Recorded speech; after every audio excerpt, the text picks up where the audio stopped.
Summer season అనేది start అయిపోయింది. ఈ వేసవి కాలంలో గర్భిణీ స్త్రీలు తప్పకుండా కొన్ని జాగ్రత్తలు అనేవి తీసుకోవాలి. లేకపోతే కడుపులో ఉన్న బిడ్డకి చాలా ప్రమాదం అయితే జరుగుతుంది. ఎందుకు అంటే ఈ సమ్మర్లో నార్మల్ పీపుల్సే డిహైడ్రేట్ అనేది అయిపోతూ ఉంటారు.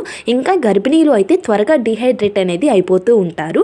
సో గర్భిణీ స్త్రీలు డిహైడ్రేట్ అనేది అవ్వకుండా కడుపులో ఉన్న బిడ్డ అనేది ఆరోగ్యంగా ఉండాలి అన్న, ఉమ్మనీరు క్వాంటిటీ అనేది తగ్గకుండా ఉండాలి అన్న గర్భిణీ స్త్రీలు ఈ వేసవిలో కొన్ని జాగ్రత్తలు అనేవి తప్పకుండా తీసుకోవాలి. ఈ షార్ట్ వీడియోలో అన్నీ అనేది అప్లోడ్ అవ్వవు కాబట్టి నేను లాంగ్ వీడియో అనేది చేశాను. ఇంకా నేను షార్ట్ వీడియోస్లో కూడా పార్ట్ 1 పార్ట్ 2 లాగా నేనైతే ఈ సమ్మర్ కేర్ టిప్స్ గురించి రోజు అప్లోడ్ అయితే చేస్తాను.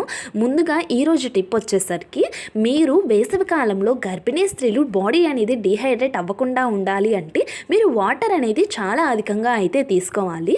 రోజుకి కనీసం 2 నుంచి 3 లీటర్ల మంచినీళ్ళు అనేది తాగుతూ ఉండాలి. మీరు వాటర్ అనేది ఎక్కువగా తీసుకోగలను అంటే కనీసం 4 లీటర్లైనా మీరు మంచినీళ్ళు అనేది తాగొచ్చు. దీనివల్ల మీ బాడీ అనేది డిహైడ్రేట్ అనేది అవ్వకుండా ఉంటుంది.